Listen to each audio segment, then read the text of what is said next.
Welcome back to the county seat. We are talking about time-controlled grazing, or as it's commonly referred to, rotational grazing. We've had a background piece. If you're just joining us, you'll just have to catch up as we go along.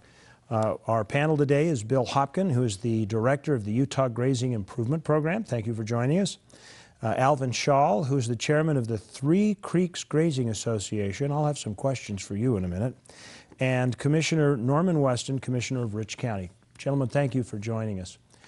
Okay, I guess I want to kind of define what your group is, because, you know, most people think of grazing in Rich County, and obviously, you know, Deseret Livestock comes right to the top of their head. What is Three Creeks? And you know, what kind of combine is this? Well, it's several allotments combined together to have a time-controlling grazing association. Mm-hmm. And it consists of 3,200 head of cows, mm-hmm. and what was it, about 2,000 head of sheep. Mm-hmm. And what we want to do is divide it into two herds, mm-hmm. and add some more pastures.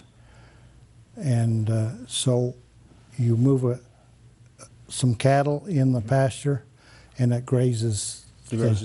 So it out. Basically, the Three Creeks group is maybe, what, 20, 30 different ranchers that have taken all their AUMs or their allotments and put them together so that they can be engaged in a rotational or time-controlled grazing uh-huh. program.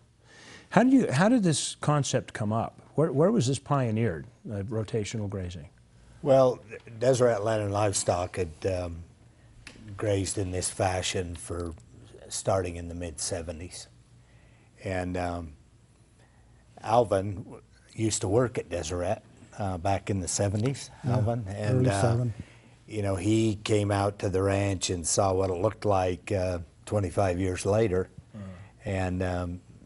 And he was the one who actually brought the idea up to our program, to the Grazing Improvement Program, and then we worked with the BLM and the Forest Service and some other permittees to look at, does this make sense to try and move this private land successful model over onto a large block of public land? Well, I was going to say, Deseret Livestock, what, 200,000 acres. They've got the ability to do something like this, but collectively, other people that maybe have, I know my uncle had, you know, like 1,000 acres of his own land, but he had to use the AUMs to graze up in Idaho. So, yeah, it does present a challenge. What has been the reaction to any one of you? Well, they've been, BLM and Forest Service have been very supportive. You know, it's really kind of interesting because they have their range program, which takes care of the grazing, and over the years these guys have really kind of been locked out of doing anything progressive because of NEPA and so forth, and lawsuits and appeals. And so they jumped right on with this. They knew that it would work, and they were very cooperative with the permittees.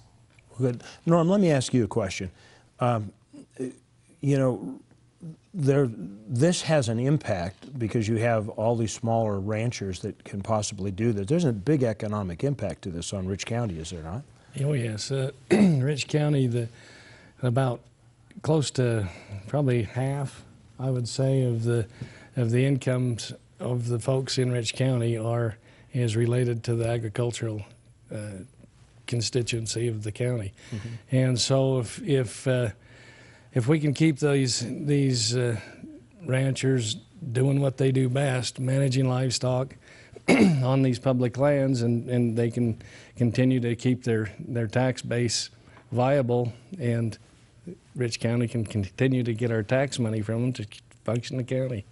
Well, so, Alvin, as you put Three Creeks together and you're doing this, as an individual rancher, what benefits come from this kind of a system?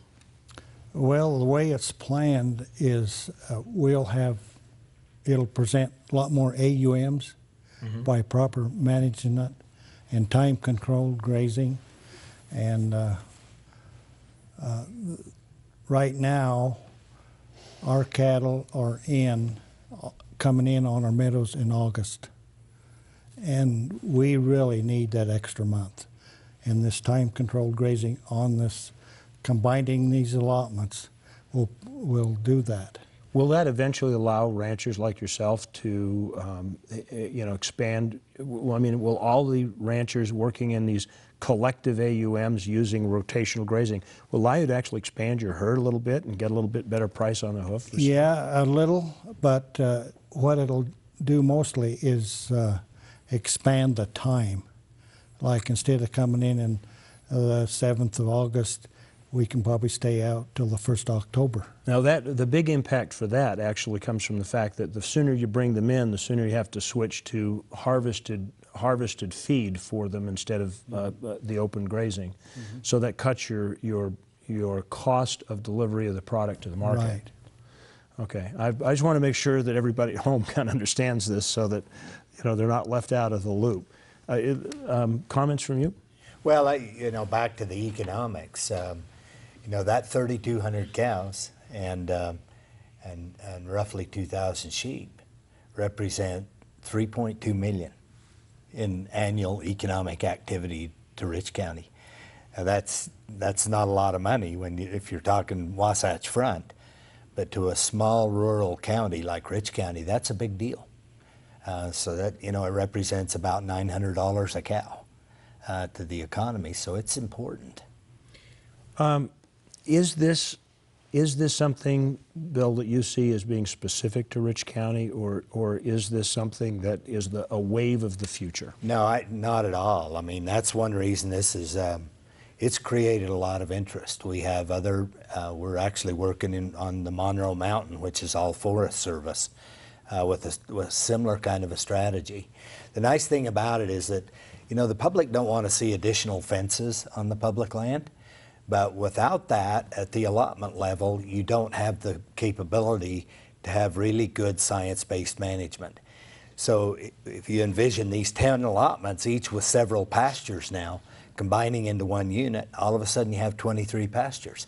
So you can cut down the grazing periods, you can rotate the season of use, and for the first time in Rich County, I think, have the capability to rest 2 to 4 pastures annually, which is a big deal to resource health over time. I think that might be a good topic to address in the next segment, is exactly how this works and its impact on the land. One of the things that I see right off the bat is that for issues of wildfire management, a little bit more proactive grazing would probably keep things at more of a peak of maturity and not overgrowth and not too much overgrazing. Is that one of the real key elements of this? Absolutely. Yeah, I mean, if you can imagine a kind of a checkerboard with, as these pastures are grazed, there's a lot of benefits. They will regrow, which provides great nutrition for wildlife, like see at Deseret, and fire is a good thing. Natural fire is a good thing in this area, but not 300,000 acre fires. So you have a lightning strike and it burns down to the pasture that's been grazed and lays down. So it saves money in fire cost. Makes fire into a useful tool because it's limited in its size. Very good. We will continue this conversation right after a break here on the county seat. It's wrapping up into a very, very informative episode. We'll see you in just a minute. In San Rafael country, you'll discover more adventure and excitement than you can imagine. And it's only 2 hours from the Wasatch Front. Find gorges that descend thousands of feet, trails that go on forever, and the solitude of finding a place all your own. Emery County and the San Rafael Swell. We're closer than you think. Industry is the symbol of Utah. Beauty is what makes it unique. Nowhere else are these two qualities exemplified, like in Uinta County. Oil and gas extraction, pioneer history, the spirit of hard work and integrity that feed our state. Built in the middle of the most spectacular backdrop in the West. Isn't it time you found the balance you've been looking for? Uinta County, Utah, where industry meets inspiration.